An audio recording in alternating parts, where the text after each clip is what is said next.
empty your mind. Be formless, shapeless, like water. Now you put water into a cup, it becomes the cup. You put water into a bottle, it becomes the bottle. You put it in a teapot, it becomes the teapot. Now water can flow or it can crash. Be water, my friend.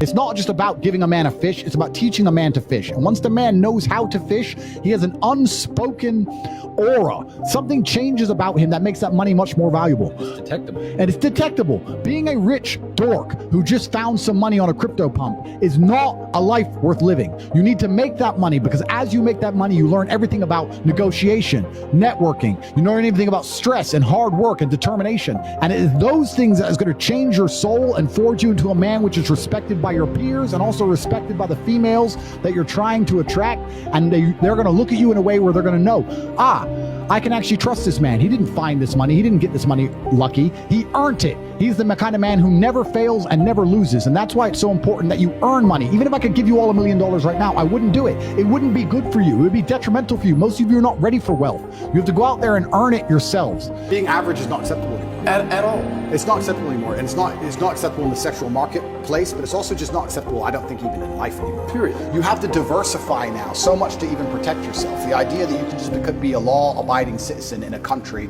and just work your job and be okay is gone.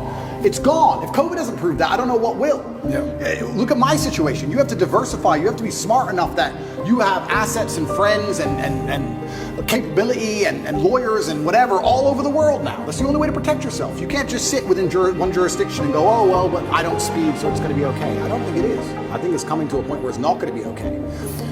And AI is going to make it harder and harder, again, for those average men. It's going to be harder and harder. I don't think the exceptional men are ever going to suffer from AI. I think we're going to use AI. So many men say, I want to be the man, but they don't want to suffer. They don't want to fight. And I don't understand why, because even if you look at a superhero movie, they tell you, even in superhero movies, they make it very clear. Batman's parents died. That's why he's Batman. All the bad things have to happen. There's no way to get there without the bad things. I get so many emails from people complaining about their bad things, and I don't have time to reply to any of them, but if I could, I'd say good. Good luck, congratulations, off you go. Of course she broke your heart. Of course you're sad, of course you miss her. She's with me now. That's life. That's part of it. That's the only way you're gonna get to that level of resilience. You can't become the man any other way. Manhood is exceptionally hard, and life is hard. But how you shape yourself will determine how hard it is for you and how miserable it will be. I've said this many times in many different iterations on different podcasts, but I want to repeat it again. As a man, there is no easy life. If you're looking for an easy life, you should have been a girl. You made a mistake. Your life is not about being easy. Your life is not about being happy. Your life is always going to be difficult. All of the pain you feel, all of the sadness you feel, you're supposed to feel as a man, and you have two effective binary choices. You either go through the suffering and go through the trauma and go through the hardship it takes to be a man of value, or you suffer eternity as a nobody. And being invisible, I would argue, is almost worse. You can have a very stress-free life if you work in Starbucks. You don't care about the Starbucks once you clock off. You're not at work at the time. You go home, you play video games, and you exist until you die. That's stress-free, but you have to suffer being a nobody. Alternatively, you can go out there into the world, try and implement your mark on the world, work hard, try to get rich, more money, more problems. You can try and start a business, the stress of that. You can lose your girlfriend because all you're doing is working. This is a new level of stress, a new level of trauma, but at least you'll be a somebody at the end of it. There's two ways to suffer. You either suffer to become a somebody, or you suffer as a perpetual and forever nobody. This is what amazes me when men go, I struggle with motivation. How can you struggle with motivation in the modern world? Are you asking to just lose? Are you asking to just be erased from humanity? Yep. Are you asking to be invisible? How can you be an 18-year-old man and say, I don't have the motivation to train as hard as possible and get as rich as possible? You are born to lose if you don't have motivation at 18. In the modern world, as competitive as it is, all those girls, those 18-year-old girls you go to school with, are talking to some 28-year-old man with a yacht somehow. And you're sitting there lonely and you don't have motivation? You must be out of your mind. The only way to win this game is to become as powerful as possible. It's difficult, and it's getting harder and harder, and this is why I teach the things I teach to men. You can't just be Joe Schmo and win anymore. Those days are over. You have to be something else. This is how life works. There's no way to the top besides the difficulty and the pain and the trauma. I'm really flabbergasted that there's men out here who still believe they're going to somehow become something of importance without it. Of course she broke your heart. Good, good, good. Good. I'm tired of people complaining and crying about it. That's the game. That's the life. Emotions are extremely important. I don't like that a lot of men are out here saying, don't feel emotions. No, feel emotions, be stoic, control them, but master them. But you're a human. And as a human, you need to have some degree of emotionality about you, and women will respect you if you have a range of emotions that they can detect, that they know are used in the right way, at the right capability that you can control, that allow you to be the most competitive version of yourself. It's amazing how what goes around comes around. It's truly amazing. If you're good to people, if you're generous to people, if you're helpful to people, you'd be amazed how much influence you can build up. I say this to people all the time. I don't think if you're a hardworking person who is honest, who shakes hands, who tries to learn, who does what they're supposed to do, who has a good heart, that you're truly, really not going to be able to get what you want.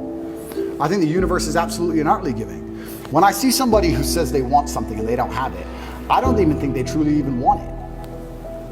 You can have anything you want in the world. When a guy goes, I want a six-pack, then why ain't you got one? If you wanted it, you'd have it. You'd like it. There's a bunch of things I'd like that I don't have, but I don't want them. Everything I've ever wanted, I've got. I've never wanted something and not had it. We all know what we're talking about here. There's things we'd like. I'd like to be able to figure skate. Not enough to go learn to figure skate. Ego is extremely important. It's either a superpower or it's your detriment. If you have an ego that you work hard to justify, then it is a superpower. If you're egotistical and say, I deserve the best possible version of humanity and I want people to respect me, so I'm going to live a life and do things that make it impossible to disrespect me. I'm going to get in the cage and I'm going to win all my fights and I'm going to work hard and drive the best car and I have a nice big apartment and I'm going to have important friends that allow me to do very important things and I'm going to live a life of freedom because I believe I deserve that. That is a healthy ego which can help any man on earth. If you have an ego without those justifications, an ego you don't want to justify or have never justified and believe you're just special just because you have YouTube followers or you have a big mouth. That's toxic masculinity. Absolutely. That's truly toxic. The world is hyper-competitive. Every single thing in the world is competition. I don't think people realize I'm a hyper-competitive person because I understand that every single thing I want, somebody else wants. The girl I want, other people want. The car I want, other people want. The house I want, other people want. The lifestyle, the jet, every single thing you want, somebody else wants. It's a massive competition. As a man, you have two choices. You either accept that as a massive competition and try and play the game, or you just try and pretend it's not a competition and live in perpetual failure. You have to wake up and say, you know what, I am the man. I'm going to show everyone. And then how do you show everybody you're the man? You make the brave choice. What did I say earlier about bravery? How it radiates on you, how it can be seen in your eyes. That is how you have an ego which is helpful to your life. And that's how you have an ego which actually genuinely exudes confidence as opposed to exuding insecurity. First things first, you need to be worthy of respect. And you're going to be worthy of respect through having things which are difficult to acquire. So first things first, the basic things, you need to be very focused on trying to make money because people listen to you when you have money. They just do. Secondly, you need to be in fantastic physical condition because when you're in fantastic physical condition, it cannot be bought. It must be earned. And people know that. When you're in, I don't know about you. If someone walked in to sell me something and they were obese, I would not trust them the same as if they were in fantastic physical shape. Because I'd say, I don't think you have dedication and heart. I don't think there's something about you that I just wouldn't trust you the same. So fantastic physical condition and money is the first thing. The second thing, whatever your ideas are, you need to learn how to communicate them. Speaking is a superpower in and of itself. You need to become a fantastic communicator. You need to be comfortable in all realms of communication. You need to be persuasive. You need to be comfortable arguing. You need to be good at debating. There's a lot of people out there in the world who have ideas that they can't even project into somebody else's mind. How are you going to rule the world with that? How are you going to get your ideas out there and make an influence if you can't make other people understand exactly what you think? That's the first thing. Second thing, once they understand exactly what you think, you need to make them agree with what you think. These are two different skills. Must be practiced and must be learned. If you're 20 years old and you want to change the world, you need to be having endless debates. Endless. Without resorting to name calling, not on Twitter like a dummy, in person. And you need to come across in a way that people agree with you. You can catch more flies with honey. than hurting people sometimes. So you need to be good at everything. You need to have a Swiss Army knife of tools. I know when to be intimidating or aggressive. I know when to come across as obtuse. I know when to come across as exceptionally open-minded and easy to understand. I know when to come across as understanding. I know all these things. This all has to be practiced. And a lot of it is, communication. I would say, you're going to say to a 20-year-old who's truly exceptionally driven, I'd say you need to become a master communicator. Because once you can do that, you can do anything. And that fixes all the other problems, right? You talk about making money. If you're a master communicator, you do fantastic in sales. You'll kill sales. You'll absolutely destroy sales if you're a master communicator. Another thing that's really important I want to talk about is that men need to have respect for women's emotional needs. Because we talk about provide and protect for them, but women are emotional creatures and sometimes they're going to get upset. Yeah, providing is more than just financial. Sometimes they're going to cry. Sometimes they're going to be illogical. Sometimes they're going to be sad. Sometimes they're going to call you and they're going to give you a headache. And you need to be man enough to deal with that and make her feel better. You need to be stoic enough to not get annoyed by it and just be the rock she wants. The difference between men and women is if I call Tristan with a problem, we start talking about the solution. If a woman calls you with a problem, they don't often want to talk about the solution. They want to complain about the problem first. Yeah. That's the reality of it. So let them complain. Don't get upset about it. Don't scream about it. Don't cry about it. You need to be stoic enough, even though you're busy dealing with your entire empire and you have so much going on. And you don't understand why she's calling you over some tiny little issue. You need to be a man enough to make her feel emotionally secure. Women's emotionality cannot be ignored. Because I'll tell you something was really interesting about men. We're super hypocritical. We complain when a woman acts crazy, right? But as soon as she doesn't care anymore, we're messaging her, why don't you care? Why don't you love me? Then we want her to be crazy again. Talking shit to your friends like, oh, she's got borderline personality disorder. No, you're just a loser. Completely. So women are going to be crazy when they love you. And as soon as they don't love you, they're going to stop being crazy completely. And then you're going to wonder why she doesn't give a shit at all. So you're going to have to be able to provide a degree of emotional security and emotional safety net. And you do that being stoic enough to understand her moods and deal with her emotional needs without fighting with her all of the time. You don't have to take it so personal. As a man, you have to be accountable for absolutely everything. Every single thing that happens is your fault. I didn't go to jail because of Romania. When I was in jail, it was my fault. Even though I don't believe it was just, even though I do not believe it was fair, even though I know I am innocent, it is my fault. Because I didn't have to become so influential. I did it. But it's also my fault when I'm on the jet and living my perfect life. I did that. I did the good, I did the bad.